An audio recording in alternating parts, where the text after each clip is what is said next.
দিতে হবে। আমরা জাতীয় পার্টিকে নিষিদ্ধ না করে যে ভুলের ভাষণ দিয়েছি, সে ভুলের ভাষণ আমাদেরকে হামলা করা হয়েছে। এটা আমাদের আন্দোলনকারীদের জন্য সাধারণ বিরুদ্ধে সর্বপ্রহরে পর্যন্ত না পারি, তবে আমাদের জন্য ভয়াবহ কিছু অপেক্ষা। ভারত যে কর্ষণ করছে, ভারতের জোয়ারের একদিকে যদি আওয়ামী লীগ থাকে, আরেকদিকে আসে একইভাবে জাতীয় পার্টি নিষিদ্ধ হবে। 5 আগস্টের পরে চাই এই বিপিনুর আজকে তৈরি হয় নাই। 2017 সালে ছাত্রলীগের যে নৃশংস হামলা, এটা আমরা ভুলে যাই নাই। পদ্ধতি সংস্কার আন্দোলনের স্বপ্নদ্রষ্টা ছিল বিপিনুর, এবং আপনার বিপিনও থাকতে পারে, তাকে নিয়ে বিভিন্ন বিতর্ক নিয়ে আপনার পক্ষ থাকতে পারে, কিন্তু জুলাই গণঅভ্যুত্থানের একজন ডিসিশন মেকিং পজিশনের মানুষ হিসেবে আপনার অস্বীকৃতি জানালে। বন্ধুগণ,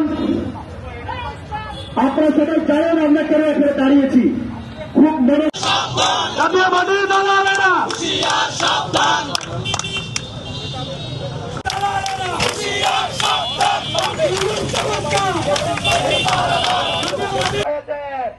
ওই কোলাঙ্গার জাতীয় পার্টি এটিএম কাদেরকে নিষিদ্ধ করতে হবে। আজ থেকে জাতীয় পার্টি যে জায়গায় আস্ফালন দেখানোর চেষ্টা করবে, যে জায়গায় সদস্য থেকে শুরু করে ঊর্ধ্বতন কর্মকর্তা আওয়ামী লীগকে মেটিকুলাস ডিজাইনে জাতীয় পার্টির উপরে ভর করে বেড়ানোর চেষ্টা করছেন, ভারতের নির্লক্ষ্য বাস্তবায়নের চেষ্টা করছেন, তাদেরকে হুঁশিয়ারি উচ্চারণ করে দিতে চাই, আপনারা আপনাদের জায়গায় স্টপ হয়ে যান। বাংলার ছাত্র সমাজ এখনো ভয়ে ফিরে নাই।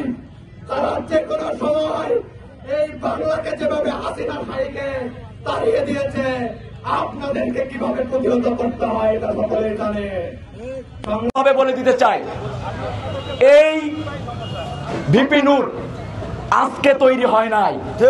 এই বিপিনুরের উপরে 2017 সালে ছাত্রলীগের যে নৃশংস হামলা, এটা আমরা ভুলে যাই নাই।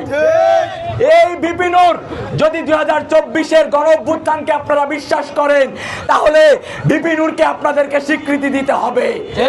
কারণ এই কোটা পদ্ধতি সংস্কার আন্দোলনের অগ্রভাগের সেনাপতি, এই কোটা পদ্ধতি সংস্কার আন্দোলনের স্বপ্নদ্রষ্টা ছিল বিপিনুর, এবং যে ঐক্যবদ্ধ শক্তি আছে, সেই ঐক্যবদ্ধ শক্তির মূর্ত প্রতীক নুরুল হক নূরের উপর কি অপাশবিক নির্যাতন চালানো হয়েছে আমরা দেখতে পেয়েছি। সেই অপাশবিক নির্যাতনে পুলিশ এবং সেনাবাহিনী, জাতীয় পার্টি, এই অবৈধ জাতীয় পার্টির মদতে হামলা চালিয়েছে।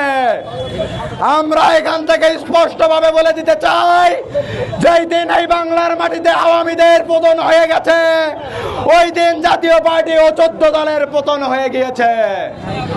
আমরা দেখতে পেয়েছি গতকাল এক ধরনের গোষ্ঠী, বিশেষ করে সেনাবাহিনী এবং পুলিশ, যাদের নাম কেউ মুখে নিচ্ছে না, আমাদের দেশের প্রত্যেকটি ছাত্র জনতা এবং